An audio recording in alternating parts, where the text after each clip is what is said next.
ಪರಿಸರವನ್ನು ಬಿಟ್ಟು ಯಾವುದೇ ಅಭಿವೃದ್ಧಿ ಚಟುವಟಿಕೆ ಮಾಡಲಿಕ್ಕೆ ಆಗುವುದಿಲ್ಲ. ಉಡುಪಿ ಮತ್ತು ಶಿವಮೊಗ್ಗ ಜಿಲ್ಲೆಗಳನ್ನು ಸಂಪರ್ಕಿಸುವ ಆಗುಂಬೆ ಘಾಟಿಗೆ ಸುರಂಗ ಮಾರ್ಗ ನಿರ್ಮಾಣದ ಚರ್ಚೆ ಮತ್ತೆ ಮುನ್ನೆಲೆಗೆ ಬಂದಿದೆ.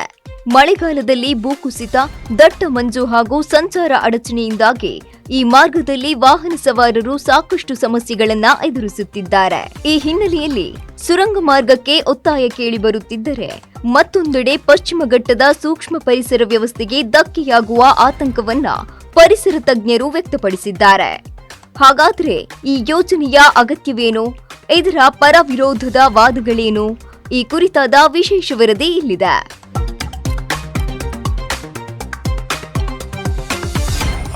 ರಾಷ್ಟ್ರೀಯ ಹೆದ್ದಾರಿ 169A ತೀರ್ಥಹಳ್ಳಿಯಿಂದ ಮಲ್ಪೆ ಸಂಪರ್ಕಿಸುವ ರಾಷ್ಟ್ರೀಯ ಹೆದ್ದಾರಿಯ ಘಾಟಿ ಪ್ರದೇಶ ಆಗುಂಬೆಯಲ್ಲಿ ಸುರಂಗ ನಿರ್ಮಾಣ ಆಗಬೇಕನ್ನೋದು ಸರ್ಕಾರದ ಆಲೋಚನೆಯಾಗಿದೆ. ಈ ಬಗ್ಗೆ ಈಗಾಗಲೇ DPR ಅನುಮೋದನೆಗೊಂಡಿದೆ.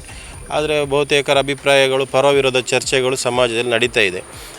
ಸುರಂಗ ಮಾರ್ಗ ಮಾಡಿದರೆ ಪರಿಸರಕ್ಕೆ ಹಾನಿ, ಅಥವಾ ರಸ್ತೆ ಅಗಲೀಕರಣ ಮಾಡಿದರೂ ಪರಿಸರಕ್ಕೆ ಹಾನಿ ಇದೆ. ಪರಿಸರವನ್ನು ಬಿಟ್ಟು ಯಾವುದೇ ಅಭಿವೃದ್ಧಿ ಚಟುವಟಿಕೆ ಮಾಡಲಿಕ್ಕೆ ಆಗೋದಿಲ್ಲ. ಯಾಕಂತ ಹೇಳಿದರೆ ಒಂದಷ್ಟು ಹಾನಿ ಆಗಲೇಬೇಕು. ಯಾಕಂದರೆ ಅದರ ಹೊರತುಪಡಿಸಿ ಅಭಿವೃದ್ಧಿ ಮಾಡೋದು ಸಾಧ್ಯ ಇಲ್ಲ ಅಂತ ನನ್ನ ಅಭಿಪ್ರಾಯ.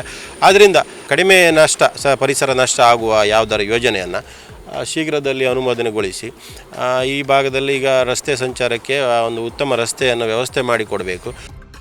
ಅಭಿವೃದ್ಧಿಯ ದೃಷ್ಟಿಯಿಂದ ಈ ಸುರಂಗ ಯೋಜನೆಗೆ ಹಲವು ಕಾರಣಗಳನ್ನ ಮುಂದಿಡಲಾಗುತ್ತಿದೆ.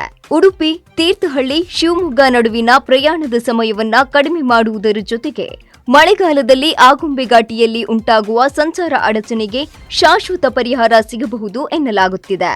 ಸರಕು ಸಾಗಣೆ, ಪ್ರವಾಸೋದ್ಯಮ, ಕೈಗಾರಿಕೆ ಹಾಗೂ ತುರ್ತು ಸೇವೆಗಳಿಗೂ ಈ ಯೋಜನೆ ಅನುಕೂಲಕರವಾಗಲಿದೆ ಎಂಬುದು ಬೆಂಬಲಿಗರ ವಾದವಾಗಿದೆ.